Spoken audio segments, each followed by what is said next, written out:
Bonjour à tous et bienvenue dans 50 films à voir avant la fin de 2023 et aujourd'hui on va parler du Parrain de Francis Ford Coppola sorti en 1972. Alors on va commencer par les bons points du film, à savoir l'esthétique, parce que franchement le film est très beau.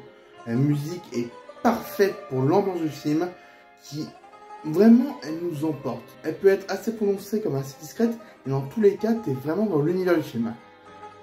Maintenant parlons des défauts. Le film est long.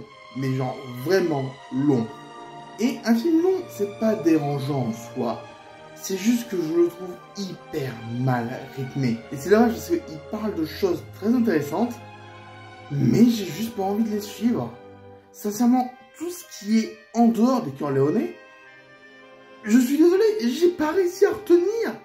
Il y a tellement de personnages un peu secondaires que je me dis, ok, t'es qui toi déjà ?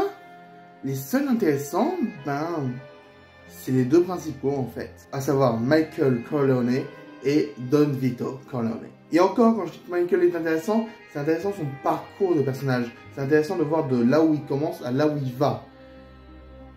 Mais en soi, j'ai pas eu beaucoup d'attache pour ce personnage. Alors, je sais pas si c'est l'acteur ou quoi, parce que ça fait plusieurs fois que je vois cet acteur et j'ai pas d'empathie avec lui. Alors, je dis pas qu'il est mauvais, hein, franchement, dans la dernière scène, il m'a soufflé. Et d'ailleurs, la fin est très bonne. Mais voilà, j'arrive pas à accrocher avec lui, et c'est vraiment dommage. Contrairement à Don Vito, où là, ça va. Mais comme il n'apparaît pas pendant une bonne partie du film, où il est juste à l'hôpital, et toutes les scènes où il apparaît pas, je me dis, ok.